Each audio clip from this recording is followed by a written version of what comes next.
श्रद्धेय परम पूज्य बाबा श्री राम लखन चौहान जी के श्री चरणों में श्रद्धा का सुमन अर्पित करते हुए भावपूर्ण श्रद्धांजलि देते हैं। और यहाँ पर इस कार्यक्रम में उपस्थित हमारे बीच में अतिथि के रूप में जिला पंचायत सदस्य एवं स्वतंत्रता संग्राम सेनानी आश्रित श्री दान बहादुर सिंह जी, इस कार्यक्रम में रंजीत चौहान, न्यूज़ नेशन लखनऊ विशाल यादव, न्यूज़ 24 और न्यूज़ इंडिया दर्पण शालिग्राम चक्रवर्ती जी एवं बाराबंकी से चल करके आए श्री राम सहारे चौहान जी, मंच के पास बैठे सभी महानुभाव, प्यारे बच्चों, क्षेत्रवासियों, ग्रामवासियों, ये कार्यक्रम विगत वर्षों की भांति इस वर्ष भी बड़े ही श्रद्धापूर्वक मनाया जा रहा है। साथियों,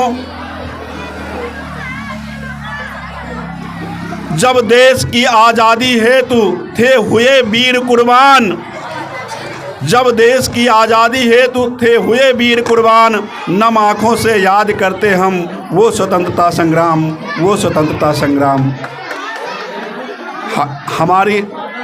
हमारा जो भारत देश है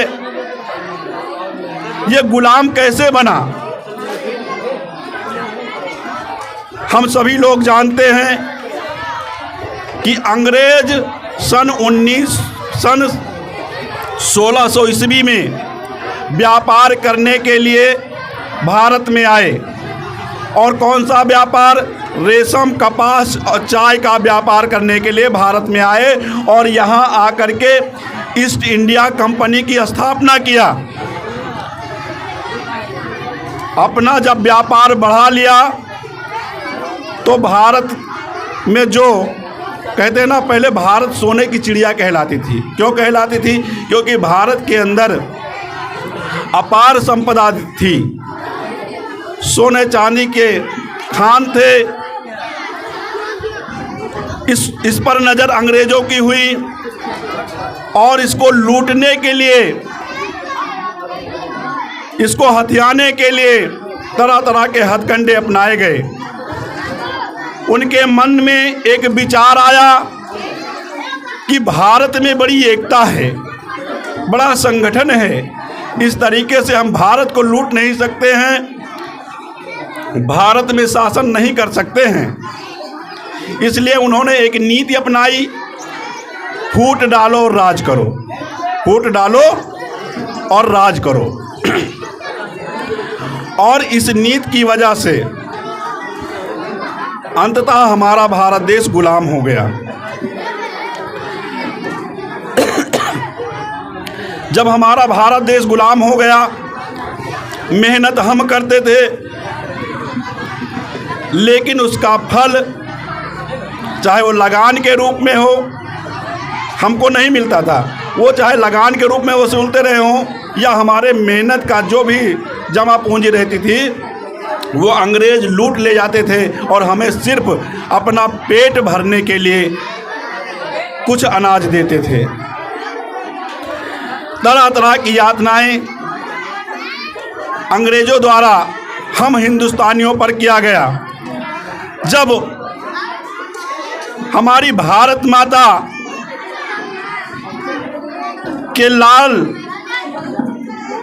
अंग्रेजों के जुल्म से त्राहिमाम करने लगे, भारत माता के आंखों में आंसू आने लगे। भारत माता को रोता देख करके भारत माता के सपूतों ने स्वतंत्रता दिलाने के लिए, भारत माता को आज़ाद कराने के लिए संघर्ष किया। स्वतंत्रता संग्राम में सबसे पहले मंगल पांडे, जो कि बंगाल में बैरकपुर में एक सिपाही थे, उन्होंने स्वतंत्रता संग्राम को छेड़ा। स्वतंत्रता संग्राम की शुरुआत मंगल पांडे के द्वारा हुई। उस समय अंग्रेजों ने हिंदुस्तान के सिपाही जो अंग्रेजी हुकूमत में थे, गोलियों में पीछे पिन होती है, वहां पर जो है गाय और सुअर की चर्बी, गाय और सुअर की चर्बी लगा देते थे, ताकि जो हिंदुस्तान में हिंदू और मुस्लिम हैं वो अपने मुख से उसको निकाले और वो जो है उनका धर्म जो है वो भंग हो जाए। इसलिए उन्होंने, मंगल पांडे ने इसका विरोध किया। और जब विरोध किया तो अंग्रेज के जो सिपाही थे मंगल पांडे को यातनाएं दिए, मारे पीटे। तो हमारे मंगल पांडे ने 2 सिपाहियों की हत्या कर दिया। और जब 2 सिपाहियों की हत्या किया, उस समय पूरे हिंदुस्तान में विरोध शुरू हो गया। फिर जो है अंग्रेजों ने देखा कि मंगल पांडे अगर जीवित रहा तो फिर जो है हिंदुस्तान बहुत जल्द ही आज़ाद हो जाएगा और हमारा शासन नहीं चलेगा। फिर उसके बाद मंगल पांडे को फांसी की सज़ा दी गई। और उसके बाद जब फांसी की सज़ा हुई, हिंदुस्तान के जो सिपाही थे उन्होंने विद्रोह कर दिया कि अंग्रेज बाहर से आकर के हमारे देश में हमारे ही व्यक्तियों को मार रहे हैं, सिपाहियों को मार रहे हैं। तो हिंदुस्तान के सिपाहियों ने विद्रोह शुरू किया और वो विद्रोह शुरू हुआ मेरठ से। और उस समय उस विद्रोह में बड़ी बड़ी रियासतों, बड़े बड़े राजाओं महाराजाओं का साथ मिला। उसी दौर में जहाँ महारानी लक्ष्मीबाई जो झांसी की रानी थी, उन्होंने भी संघर्ष किया और अंततः वीरगति को प्राप्त हुई। यह संघर्ष पूरे 1 साल तक चला, 1 साल तक चला। उसके बाद फिर जो है द्वितीय संग्राम शुरू हुआ, द्वितीय स्वतंत्रता संग्राम शुरू हुआ। इसमें नरम और गरम दल के नेता थे। गरम दल के नेताओं में बाल गंगाधर तिलक ने कहा कि स्वराज, स्वदेशी और अंग्रेजी वस्तुओं का बहिष्कार करो। अगर इनका बहिष्कार नहीं करोगे तो हमारा देश आज़ाद नहीं होगा। ऐसे शब्दों का सबसे पहले प्रयोग बाल गंगाधर तिलक ने किया था और इन्हीं के द्वारा जो इन शब्दों का प्रयोग किया गया। उसी दौर में बिपिन चंद्रपाल और लाला लाजपत राय भी थे।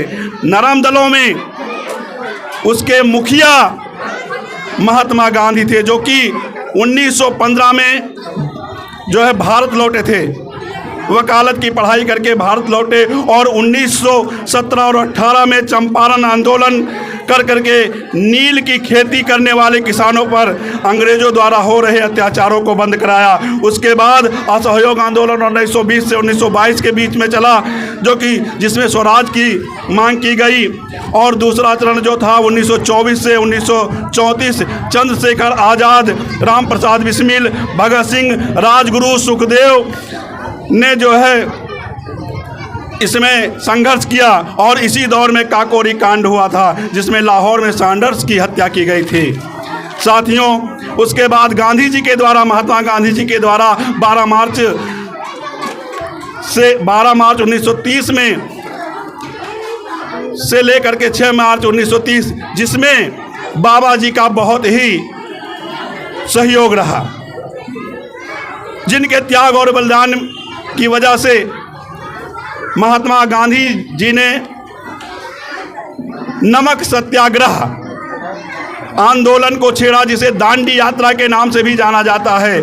यह दांडी यात्रा 24 दिन की यात्रा करके, इसमें हमारे बाबा साहब भी थे, बाबा जी भी थे, श्री राम लखन चौहान जी महात्मा गांधी जी के साथ 24 दिन तक नंगे पांव चल करके समुद्र तट पर जा करके नमक को बनाया। हाँ? और ये नमक आंदोलन हुआ। साथियों, बाबा जी की वजह से ही ऐसे अनेकों स्वतंत्रता संग्राम सेनानियों की वजह से ही 15 अगस्त 1947 को हमारा देश आज़ाद हुआ है। हमें आज ये सोचने की ज़रूरत है, ये कार्यक्रम क्यों मनाया जाता है? क्या केवल सांस्कृतिक कार्यक्रम के लिए? नहीं, इस कार्यक्रम का उद्देश्य ये है कि जिस तरीके से हमारे पूर्वजों ने संघर्ष किया, उनकी संघर्षों की वजह से हमारा देश आज़ाद हुआ है। ये आज़ादी ऐसे नहीं मिली है।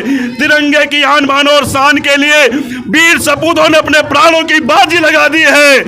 तो उसको याद करना है मुझे कि ये आज़ादी मुझे ऐसे नहीं मिली है। हमारे जो नन्हे मुन्ने बच्चे बैठे हुए हैं, इनको भी ये पता चले कि ये कार्यक्रम को क्यों मनाया जा रहा है।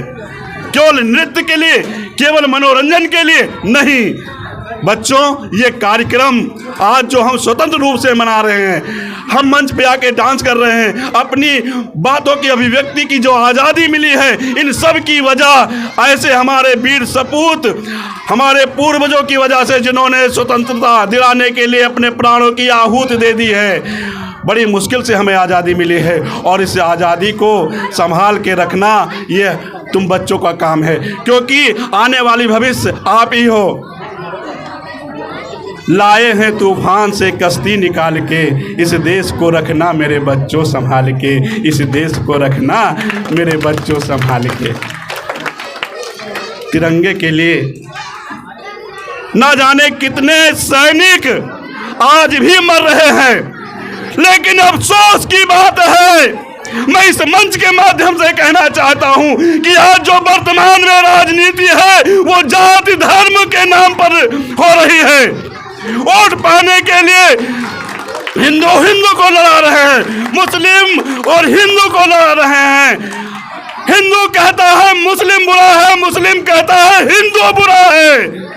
लेकिन जब देश आजाद हुआ था, उसके पहले जो संघर्ष किया था वो हिंदू, मुस्लिम, सिख, ईसाई सभी ने किया था, सभी का लहू बहा था। उस समय तो ऐसा विचार नहीं आया था।